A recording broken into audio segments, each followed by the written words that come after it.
ආයුබෝවන් ECLIPSE entertainment නාලිකාවට සාදරයෙන් පිළිගන්නවා. අද අපි කතා කරන්න යන්නේ කොහොමද මේ Windows 10 කියන ඔපරේටින් සිස්ටම් එක කම්පියුටර් එකකට හරියට ඉන්ස්ටෝල් කරන්න කියලා. මෙවැනි වීඩියෝ දිනපතා ඔයගලන්ට අවශ්‍යයි නම් අපේ channel එක subscribe කරන්න. bell icon එක click කරන්න අමතක කරන්න එපා. එතකොට පුළුවන් ඕගොල්ලන්ට අපි වීඩියෝ එකක් දාපු ගමන්ම ඔයගොල්ලෝ ගාවට ගෙන්න ගන්න. ඒත් එකම කියන්න ඕනේ අපේ මේ වීඩියෝ තවත් කෙනෙකුට බලන්න share කරන්නත් අමතක කරන්න එපා. හරි, වැඩි කතා නැතුව අපි යමු Windows 10 install කරන්න.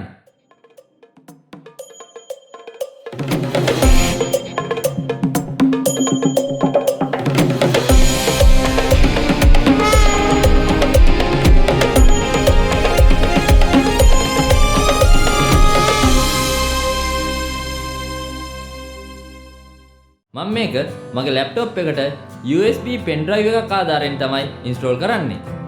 මුලින්ම pen drive එක ලැප් එකට input කරන්න ඕනේ.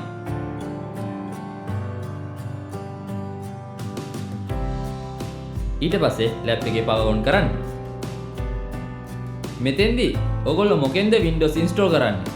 pen එකකින් වෙන්න පුළුවන්, එහෙම නැත්නම් DVD එකකින් වෙන්න පුළුවන්. මෙන්න මේක ඔයගොල්ලෝ boot order එකේ හදලා තියෙන්න ඕනේ. මම ඒක කලින් හදලා තියෙන නිසා මෙයා ඒක ඔටෝම ඩිටෙක්ට් කරගන්න ඕගොල්ලන්ට බලා ගන්න පුළුවන්. ඕගොල්ලන්ට මේ pen එකෙන් Windows install කරන විදිය දැනගන්න ආසයිද? එහෙනම් පල්ලෙහායින් කමෙන්ට් එකක් දාගෙන යන්න. අපි ඊටාම ඉක්මනින් ඒ වීඩියෝ එකත් අරගෙන එන්නම්. ඒ විතරක් නෙමෙයි. ඉදිරියේදී අපි ඕගොල්ලන්ට මේ වගේ තාක්ෂණික වීඩියෝ, අධ්‍යාපනික වීඩියෝ රසක් අරගෙන එන්න බලාපොරොත්තු වෙනවා. දැන් ඕගොල්ලන්ට බලා ගන්න පුළුවන් operating system එකේ setup එක load වෙනවා.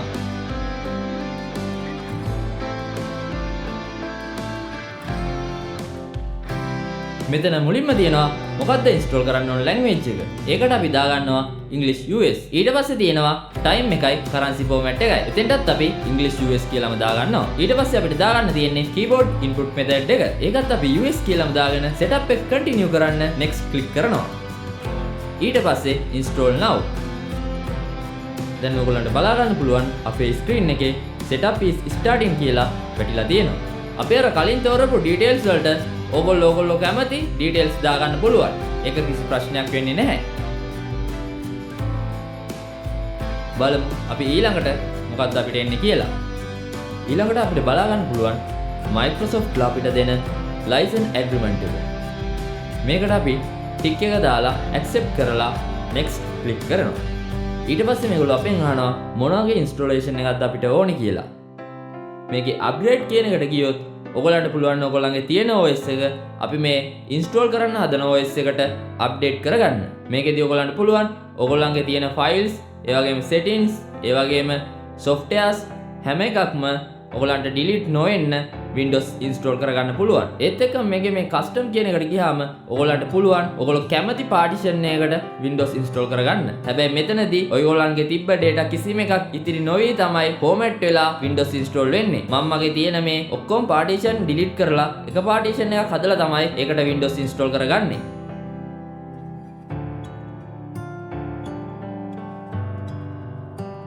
ඊට පස්සේ මේ විදිහට අපි new partition එකක් හදාගෙන next click කරමු.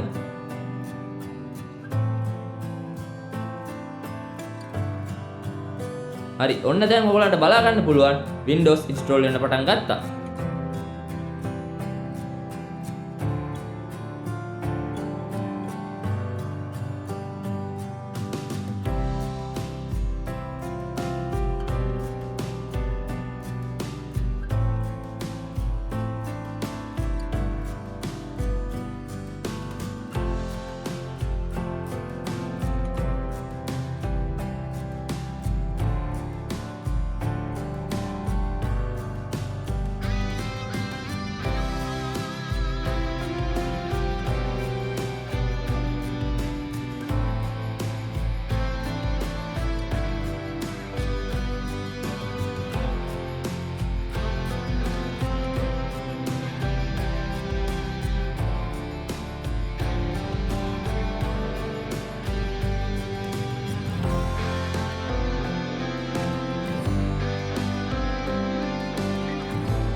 හරි.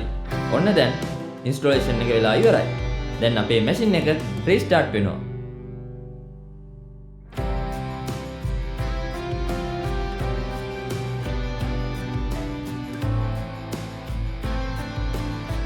රීස්ටාර්ට් වුණාට පස්සෙත් අපිට කස්ටමයිස් කරගන්න දේවල් ටිකක් තියෙනවා.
මුලින්ම මෙතනට ඔයගොල්ලන්ගේ රීජන් එක දාන්න ඕනේ. මෙතන ඇත්තටම රීජන් එක කියලා කියන්නේ ඔයගොල්ලන්ගේ රට.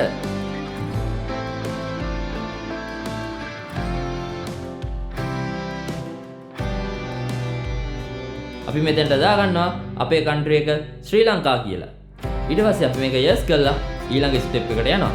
ඊළඟ ස්ටෙප් එකේ ඔයගොල්ලන්ගෙන් අහන්නේ ඔයගොල්ලන්ගේ කීබෝඩ් ලේඅවුට් එක මොකක්ද කියලා. මේක US දාලා yes කරනවා. ඊට පස්සේ ඔයගොල්ලන්ගෙන් අහනවා ඔයගොල්ලන්ට තවත් කීබෝඩ් ලේඅවුට් එකක් ඕනේද කියලා. ඕනේ නැත්නම් skip කරන්න පුළුවන්. නැත්නම් ඔයගොල්ලන්ට මෙතනින් add කරගන්න පුළුවන්. මට සිංහල කීබෝඩ් ලේඅවුට් එකකුත් ඕනේ. අනේ නිසා මම add layout ගිහින් සිංහල කීබෝඩ් ලේඅවුට් එක add කරගන්නවා.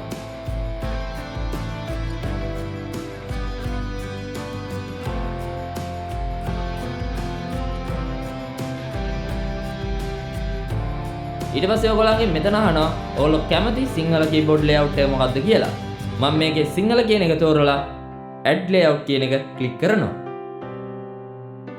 ඊට පස්සේ තියෙන්නේ network. ඔයගොල්ලන්ට ඉන්ටර්නෙට් කනෙක්ෂන් එකක් නැත්නම් I don't have internet කියන එක ක්ලික් කරන්න. මම දැන් මගේ ඉන්ටර්නෙට් කනෙක්ෂන් එක කනෙක්ට් කරගන්නවා. ඉන්ටර්නෙට් කනෙක්ෂන් එක කනෙක්ට් කරාට පස්සේ තමයි මෙතනින් එහාට තියෙන account syncing වගේ දේවල් ටික කරගන්න පුළුවන්.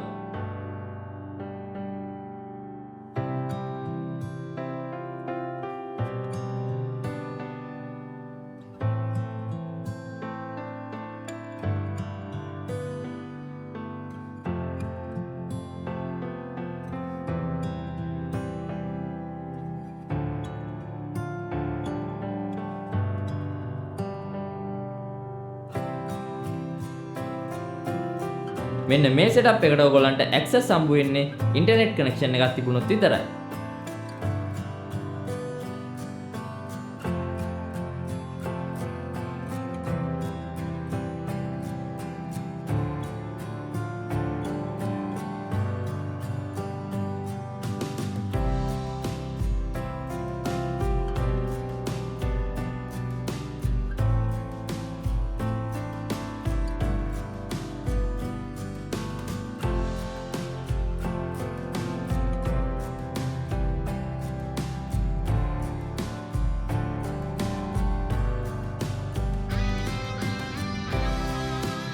මෙතනදී මුලින්ම අහන්නේ ඔයගොල්ලෝ මේක පර්සනල් යූස් කරනවද?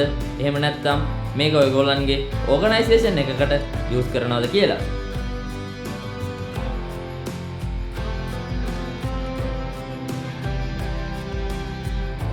මම මේක setup for personal use කියලා දාලා next කරනවා.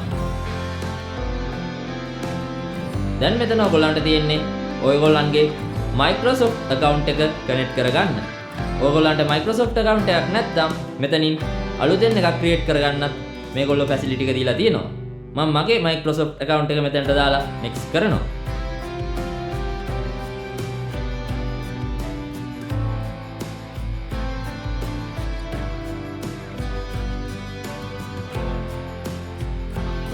ඊට පස්සේ මෙතෙන්ට password එක දාලා next කරන්න ඕනේ.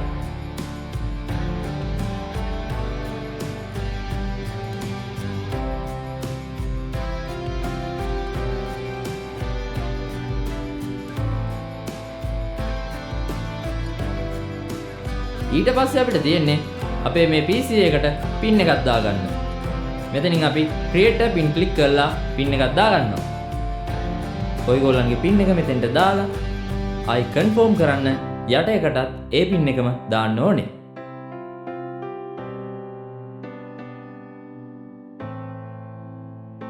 ඊට පස්සේ okay කරන්න ඕනේ.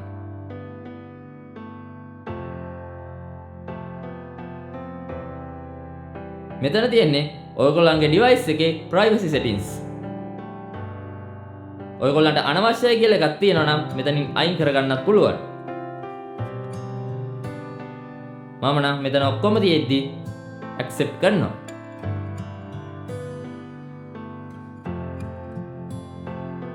ඊට පස්සේ මෙතන අහන්නේ ඔයගොල්ලෝ මොනවද මේ මැෂින් එකෙන් කරන වැඩ?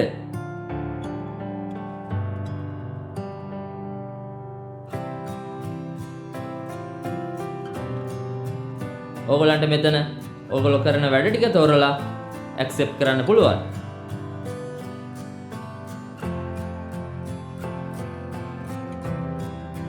අනවශ්‍යයි නම් මේක skip කරන්නත් පුළුවන්.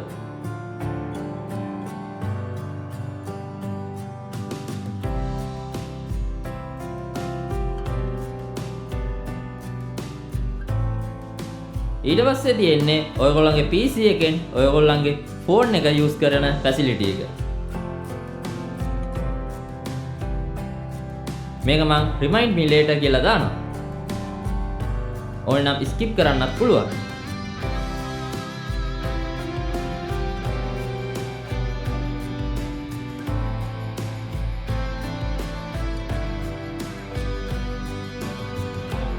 ඊට පස්සේ මෙතනින් ගිහින් ඔයගොල්ලන්ට ඔයගොල්ලන්ගේ OneDrive එකට data backup දාගන්න පුළුවන්.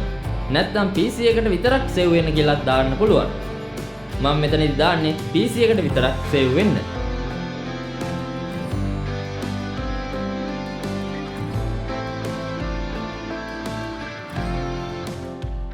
හරි. ඔන්න වැඩේ ඉවරයි.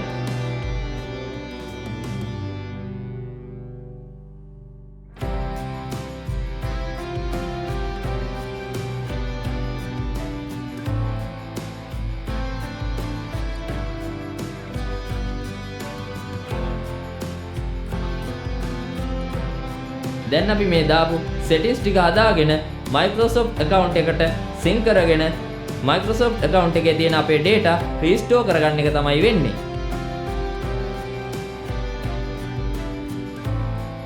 අනේ හින්දා මේක වෙනකොට ඔයගොල්ලන්ගේ machine එක off කරන්න නම් එපා.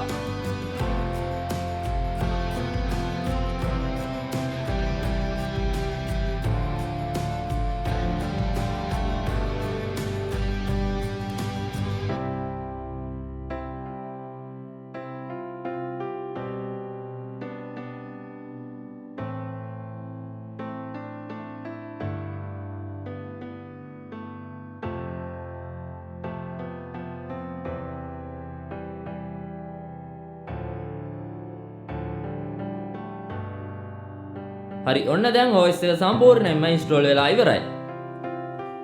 ඔයගොල්ලන්ට බලා ගන්න පුළුවන් මගේ Microsoft account එක හරහා desktop එකේ wallpaper එක පවා අරගෙන තියෙනවා. ඒ විතරක් නෙමෙයි මේ වෙද්දි මගේ product ID එක කියන්නේ license key එක පවා අරගෙන Windows activate වෙලත් ඉවරයි. හරි ඔන්න ඔය විදිහට තමයි Windows 10 කියන OS එක හරියට install කරගන්නේ. මේ Windows 10 OS එක install කරන එක සම්බන්ධයෙන් තියෙන ගැටලු සියල්ලක් පල්ලෙහා තියෙන comment section එකෙන් දාගෙන යන්න. අපි ඒවට අනිවාර්යෙන් ඕගොල්ලන්ට උත්තර අරන් එනවා. ඒත් එක්කම කියන්න ඕනේ. තවමත් අපේ channel එක subscribe කරලා නැත්නම් subscribe කරන්න. bell icon එක click කරන්නත් අමතක කරන්න එපා. එතකොට පුළුවන් වීඩියෝ එකක් දාපු ගමන් ඔයගොල්ලෝ ළඟට ගෙන්න ගන්න. මේ වීඩියෝ එක එක්කෙනෙක්ට නෙමෙයි හැමෝටම ගොඩක් වැදගත්. අන්න ඒ නිසා හැමෝටම බලන්න share කරන්න කියන ගමන් තවත් වීඩියෝ එකකින් ඉක්මනින් හමු වීමේ බලාපොරොත්තුවෙන් එන්නම් සුබ දවසක්.